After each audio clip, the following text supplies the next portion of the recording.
అలసటి నువ్వు నూరుతున్నప్పుడు, బయట తోటి చెమట నువ్వు తుడుచుకున్నప్పుడు,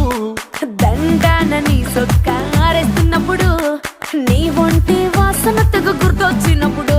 రెండు చేతులెత్తి జుట్టు ముడిసినప్పుడు, జండు కత్తుకొని పడుకున్నప్పుడు, అలసిపోయి నువ్వు ఆవలించినప్పుడు, వచ్చుండై ఫీలింగ్స్ వచ్చి వచ్చి చంపేస్తూ